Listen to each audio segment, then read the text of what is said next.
So when a friend gets sick, what do? Yeah, help them as you cough and choke. Sorry. Over there. Need a cough drop? No, I'm good, thanks. This is unbelievable. Two young ladies, 8th graders, middle school students, are facing expulsion this morning for sharing an asthma inhaler. Oh, yes. They were in gym class, 8th grade, thought her friend was having an asthma attack. Well, she has asthma, has an asthma inhaler, and knows what it's like not being able to breathe. Mm-hmm. And an asthma attack could really be bad if not treated quickly, so she offered her friend an inhaler. Now the principal says, you know what? We have a drug policy here. You're not supposed to share your meds. Mm-hmm.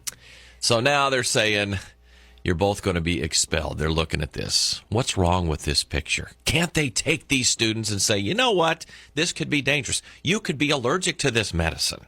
Sure. This is why we have this policy. However, we commend you for trying to help your friend and possibly save her life. But no, we're not going to go there. We're going to review this thing. We're going to send it to the school board, the superintendent, all the way up to the top, Melissa. And you two may be expelled. Why? Because you helped your friend. Well, it seems perfectly innocent, but there is something to that.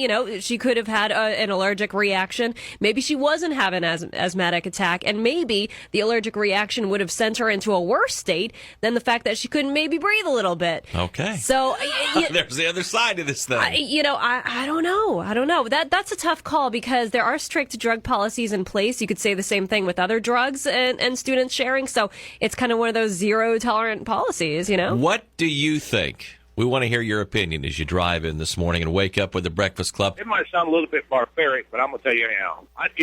Whoever's going to make the final decision, you go over and wrap a necktie around his neck and twist it real tight. And when he can't get any air, you say, oh, sir, would you like some help? Simple as that. See how he views them when he can't get any damn air. There you go. What's your name, man? My name's Bill. Thanks for weighing in. Have a good day, brother. Yes, sir. I think they're 8th graders. Teach them. Don't expel them, but teach them what can happen, explain to them, and let them learn from this. Whoa, wait a minute. The dog agrees, but wait a minute. They're in school. Right.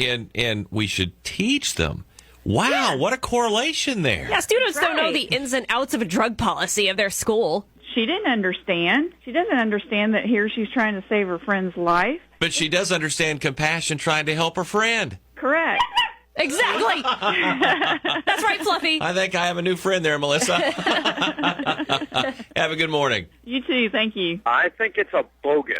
I mean, it's totally ridiculous when you can't help somebody. Nowadays, we get in trouble for helping someone. You run the risk of getting sued. Yeah, if you come to the point where you can't touch anybody and save their life because of a lawsuit. That's right. I mean, the Good Samaritan law was put into effect just for that reason, and then they bite us in the rump for it. I hear you, buddy. What's your name? John. I'm on my way to Mulberry like I do every day from Floral City. Drive safe, buddy. And thanks for taking us with you, man. You're welcome. Pesky rump biters. So what's the hardest thing for you to eat while you're driving? Applesauce. Grab a straw. It might help. The hardest thing I've ever done is I made a big mistake and stopped by KFC. Got a 2-piece dinner. Stopping by KFC is never a mistake. Yeah, but my driving, yes, it can be. Fried chicken, mashed potatoes. Hey, the coleslaw, the roll, that might be easy, but butter in the roll while rolling down the road, I don't know. I don't care about that. It's just that the coleslaw and mashed potatoes, Steering wheel gets awfully greasy after a while, too. Yeah, that's right. It was a slick steering wheel when I got done with it. Woo! Anyway.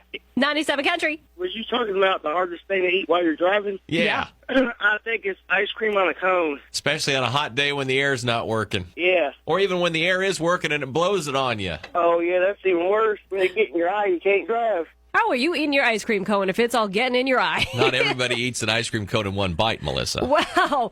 Well, people are weird then. Because I just go, wow, and there it goes. Double dip, triple dip. I get an awful... Yeah, you could probably do it. Awful brain freeze afterwards, but it works for me.